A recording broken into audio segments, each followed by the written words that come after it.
தூத்துக்குடி மாவட்டத்தில் அனைத்து மத்திய தொழிற்சங்கங்கள் ஒன்றிணைந்து ஒன்றிய மோடி அரசுக்கு எதிராக போராட்டம் நடத்தினார்கள். இந்த போராட்டம் திருச்செந்தூர் பகவத் சிங் பேருந்து நிலையத்தில் வைத்து மிக வீரியமாக நடைபெற்றது. இதில் எதிர்க்கட்சியை சார்ந்த அனைத்து தொழிற்சங்கங்களும் நிர்வாகிகளும் கலந்து கொண்டார்கள்.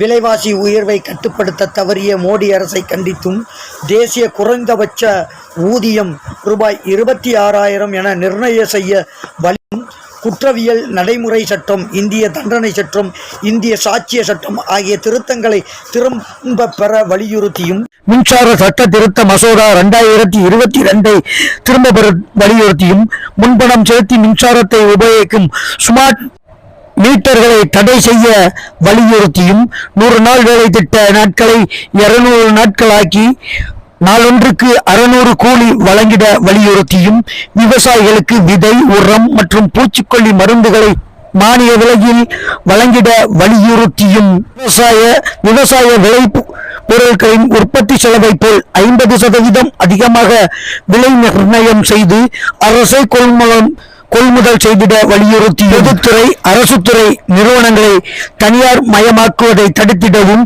புதிய ஓய்வூதிய திட்டத்தை கைவிட்டு பழைய ஓய்வூதிய திட்டத்தை அமுல்படுத்த வலியுறுத்தியும் கட்டுமானம் உள்ளிட்ட முறைசாரா தொழிலாளர்களை இஎஸ்ஐ திட்டத்தில் இணைத்திடவும் மோட்டார் வாகன சட்ட திருத்தத்தை திரும்ப பெறவும் உணவு, மருந்து, இயந்திரங்கள் உள்ளிட்ட அத்தியாவசிய பொருட்களுக்கான ஜிஎஸ்டி வரியை நீக்கிடவும் பெட்ரோல், டீசல் ஆகியவற்றிற்கு விதிக்கப்படும் செஸ் வரியை நீக்கி கலால் வரியை குறைத்து பெட்ரோல் பொருட்களின் விலையை வேலை பெறும் உரிமையை அடிப்படை உரிமையாக்கி மத்திய மாநில பொதுத்துறை நிறுவனங்களில் லட்சக்கணக்கான காலி பணியிடங்களில் வேலையில்லாத இளைஞர்களுக்கு வேலை வழங்கி என்பன பல கோரிக்கைகளை வலியுறுத்தி இந்த ஆர்ப்பாட்டம் திருச்செந்தூர் பகவத் சிங் பேருந்து நிலையத்தில் அனைத்து கட்சிகள் எதிர்க்கட்சிகள் ஒன்றிணைந்து இந்த போராட்டத்தை இன்று காலையில் நடத்தியது. மேலும் இந்தியாவில் மோடி அரசு ஆட்சி செய்த இந்த 10 ஆண்டு காலத்தில்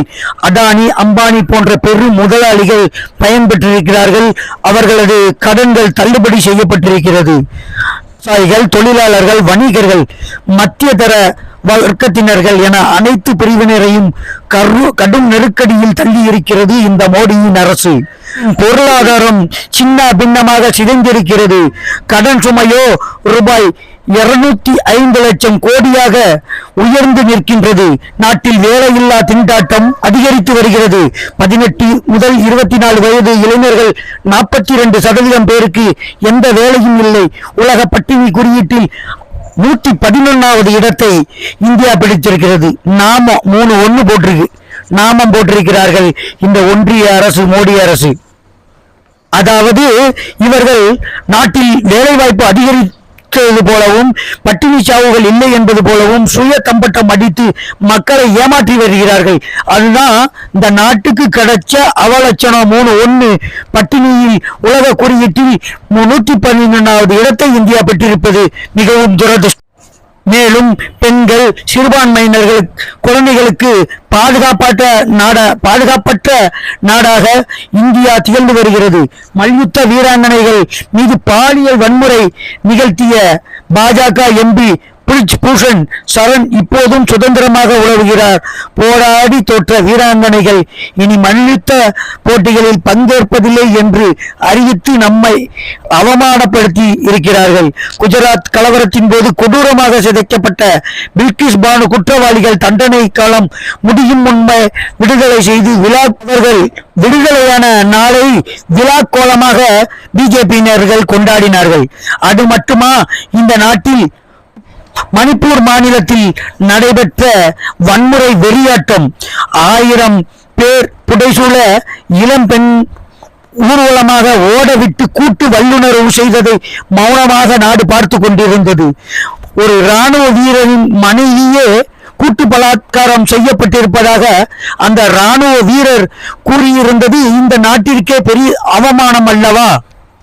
இதுபோல் மோடி அரசின் சாதனைகள் ஏராளம் ஏராளம். இந்த 10 ஆண்டுகளில் ஒன்றியத்தில் ஆளக்கூடிய மோடி தலைமையிலான அரசு இது போன்ற சாதனைகள் தவிர வேற என்ன செய்தது?